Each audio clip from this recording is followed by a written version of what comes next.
Salut à toutes et à tous et bienvenue pour cette nouvelle critique à l'arrache où nous allons parler de Baby Boss sorti en 2017 et réalisé par Tom McGrath. T'as vu, je l'ai bien dit. Je vais te faire un petit synopsis à ma sauce.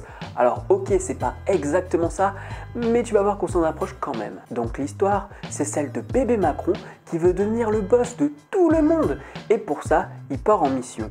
Sa mission, c'est de faire croire à tout le monde entier que la concurrence, elle est moins bien. Et c'est même pas un film français, vu que c'est produit par la Fox et surtout DreamWorks. Ce film, il est plutôt intelligent. Honnêtement, c'est vraiment fun, c'est buissonnant de très bonnes idées, mais, parce que oui, il y a un mais, comme la plupart des critiques, c'est que la troisième partie finalement est très classique. À un moment je commençais à somnoler, je me suis dit mais il se passe plus rien quoi, on tombe dans du cliché scénaristique oula j'ai bugué. Au point de te dire que les 2/3 du film que t'as vu avant cette troisième partie, finalement c'est pas du tout le même film. Donc voilà, outre sa troisième partie, vraiment le film est génial. Rien que l'idée de créer un bébé comme un cadre de grande boîte, c'est juste énorme quoi.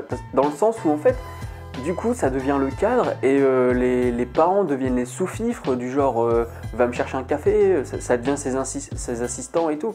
Et même dans la gestuelle du bébé, il y a ces trucs, tu te dis ah putain ouais, on est dans l'archétype, mais on est en même temps dans un film d'animation, donc l'archétype représente une certaine catégorie sociale qui fait que ça en jette un max. Tu te dis waouh putain non, et du coup il pense à plein de choses en rapport avec le fait que à la fois c'est un bébé et à la fois c'est un grand cadre d'une grosse multinationale quoi. Bon voilà, globalement on a vraiment un scénario très intelligent, que ce soit dans sa narration à première couche, première lecture, on est plutôt nickel, sauf la troisième partie que comme je le disais tout à l'heure, mais dans la deuxième, dans la sous-lecture, qui s'adresse plutôt aux adultes, du coup, c'est très intelligent aussi, quoi, d'associer comme ça le bébé à un système capitaliste, de le voir comme un petit cadre qui fout la merde et à qui on répond à ses exigences. Oula, je galère. Et donc, du coup, ouais, on retrouve tout, on retrouve un scénario qui se déroule très bien. Et franchement, c'est hyper fun, mais c'est pas hyper fun que pour le scénario. Et heureusement, parce que bien sûr, on retrouve des clichés, bien sûr, ce sont des archétypes. Mais on est dans un film d'animation qui s'adresse aux enfants avant tout, donc il en faut des archétypes dans ce genre de film. Bien sûr, il y a aussi des références. Quand tu regardes par exemple Shrek 2, la scène d'ouverture, c'est bourré de références. Et là, quand tu regardes, j'allais dire Babyphone, mais non, c'est Baby Boss. Quand tu regardes ce film, tu vois plein de petites références. Alors, pas énormément, mais ils se sont quand même permis de faire une référence au monde de Nemo. Alors que DreamWorks et Pixar, c'est quand même, avec Blue Sky au milieu, c'est quand même les boîtes de production d'animation qui se font le plus concurrence. Et ils se sont permis de reprendre un plan du requin qui sourit, quoi. Je me suis dit putain, ils ont osé quoi. Donc du coup c'était assez drôle et du coup les références comme elles sont pas énormes, le peu qu'il y a, c'est bien placé et c'est plutôt drôle quoi. Alors évidemment, toi t'es un adulte, tu connais les références, du coup tu te tapes des barres et c'est ça qui est intéressant aussi, c'est que finalement tu ris pas nécessairement aux mêmes blagues que les enfants. Et quand tu te mets à rigoler aux mêmes blagues que les enfants et que tu te rends compte que c'est vraiment une blague qui s'adresse uniquement aux enfants, tu commences à te dire que tu as régressé tout le long du film. Tu rentres dans le jeu tout simplement, tu vois, genre à un moment on met du talc sur les fesses du bébé, le bébé fait un prout, pouf, t'as le talc qui fait un nuage quoi. Et moi j'ai rigolé, ouais. Bien sûr je vais vous parler de la mise en scène, parce que pour moi un film d'animation, si la mise en scène est plate, c'est un film d'animation de merde. C'est-à-dire que je parlais de Tous en scène la dernière fois, Tous en scène n'était en rien de la bonne mise en scène, si ce n'est les 20 premières minutes, si je me rappelle bien. Et là, c'est waouh, t'as tellement de choses. Évidemment, t'as le côté 3D DreamWorks habituel, quoi. Mais on se retrouve aussi avec un système 2D qui est fait numériquement, qui n'est pas dessiné à la main, ça se voit que c'est du numérique. Mais qui est vraiment bien foutu, qui s'incorpore très très bien au film, parce qu'en fait le gamin de 7 ans, qui est narrateur aussi, narrateur Tobey Maguire d'ailleurs en VO, et ben ce personnage-là, il a beaucoup d'imagination. Donc pour aller dans son imaginaire, on fait comme quelques minutes après minuit, c'est-à-dire qu'à chaque fois qu'il part dans son imagination, on change le registre, le registre esthétique. C'est-à-dire qu'on passe à de la 2D, et de la 2D, genre des moments c'est de la 2D qui travaille sur l'ombre et tout parce qu'il se prend pour un ninja machin, et je vous jure que là on aurait cru du Cartoon Network quoi, t'avais vraiment l'impression de voir Samurai Jack, c'était vraiment sublime. Et d'un autre côté t'as des trucs t'as de la 2D qui est mélangée à la 3D et tout, donc vraiment tu t'attends pas à voir autant de choses différentes dans ce film, tu t'attends juste à voir un film 3D habituel, et là tu te retrouves avec des choses qui foisonnent de partout. Et ouais, donc ouais, visuellement, il pète quoi. Et ne serait-ce que les 2 scènes d'ouverture.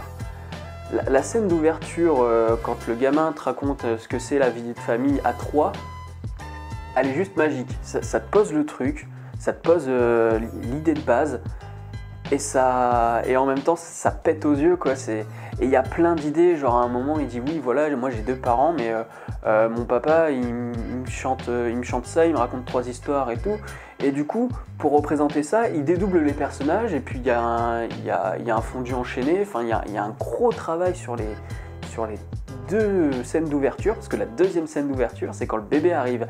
Et quand le bébé arrive, quand on commence à l'étiqueter, hein, c'est ça hein, en fait, t'as l'impression d'être je sais pas moi, à l'abattoir avec des poussins ou quoi, et puis que tu fais le tri quoi. Et là c'est pareil, et c'est pour ça que c'est intéressant de voir là aussi le rapprochement avec le système capitaliste qui essaye de te mettre dans des cases et qui te dit toi tu vas à ça, toi tu fais ça, toi tu fais ça, voilà, genre t'es prédestiné à faire un truc dès la naissance quoi. Et là c'est exactement le propos du film.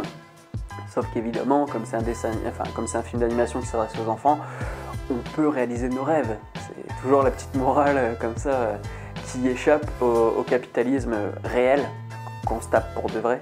Et donc cette 2e scène d'ouverture sur le bébé, elle est juste magnifique en termes de mise en scène. Parce que c'est une scène muette finalement, enfin muette. Il y a des sons de bébé mais il n'y a pas de paroles. Et juste avec le visuel, on comprend tout ce qui se passe. À un moment, bon voilà, ils mettent les tétines dans la bouche des bébés, sauf que lui, il n'est pas dans le bon sens, il est retourné.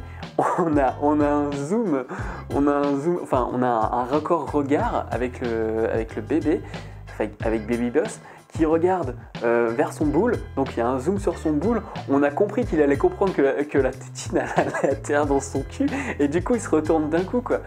Et il y a un côté très cartoonesque tout le long du film, quoi, et c'est ça qui est cool du coup. Donc ouais, non, moi franchement, je peux juste vous dire d'aller le voir. C'est juste que la 3e partie, vous allez vous dire, mais merde, je me suis déplacé, on a changé de film, qu'est-ce qui se passe? Tu sens que les mecs sont en panne d'inspiration vers la fin, quoi. Et c'est souvent ce qui arrive dans les films d'animation, hein, et heureusement que c'est pas toujours... comme dans Tous en scène, et que c'est au bout de 20 minutes où ils ont plus d'idées. Là, c'est dans les 20 dernières minutes, donc ok, on est indulgent, tu vois, ça peut arriver. Puis bon, comme c'est cliché, il y a côté moralisateur, bien sûr on retombe dans les carcans habituels du film d'animation avec la petite morale pour l'enfant qui regarde le film, quoi. Mais globalement, vraiment, c'est fun. Moi, j'ai pas arrêté de me marrer. D'ailleurs, ça m'a fait... pendant le film, je me disais, merde, je viens de rigoler à un prout, là. Et par contre, ceux dans Gangsterdam, ça m'a pas fait rire. Mais c'est pas le même esprit, parce que là, il y a le prout côté enfantin, les moins de 10 ans. Gangsterdam, c'était quand même pour des adolescents. Quand t'es un ado, t'es pas aussi puéril qu'un gamin de 7 ans, quoi. Donc voilà, quoi, enfin, faut recontextualiser aussi. Et donc voilà, moi je peux que vous inviter à aller voir Baby Boss, surtout avec vos enfants. Vos enfants vont se marrer. Et d'ailleurs, dans la salle, tous les enfants se marraient. Et c'est là que, à mon avis, les enfants sont d'accord avec moi. Parce que la dernière partie, qui était justement assez cliché, très classique, et ben c'est là que les enfants ils commençaient à décrocher et qui parlaient avec leurs parents ou avec les gens qui les accompagnaient. Et du coup, tu te dis, ah ben peut-être que les enfants aussi ont compris que là, on se retrouve dans un truc très banal. Et même eux ont fini par se faire chier, quoi. Donc il aurait peut-être fallu raccourcir, je sais pas, essayer de trouver autre chose, j'en sais rien. Donc voilà, 20-25 dernières minutes qui sont pas ouf, mais sinon tout le reste du film c'est juste trop fun. Donc voilà, Baby Yoda, c'est un très bon film et puis ben, je vous dis à la prochaine. N'hésitez pas à me dire ce que vous en avez pensé, à mettre un petit like, à partager la vidéo. J'oublie toujours de vous le dire parce que je sais que si je vous le dis pas, vous ne pensez pas. Et je le sais parce que moi-même en tant que spectateur de YouTube, je pense pas toujours. Donc voilà, n'hésitez pas à commenter, partager et aimer la vidéo. Et puis ben voilà, je vous dis à la prochaine. Salut!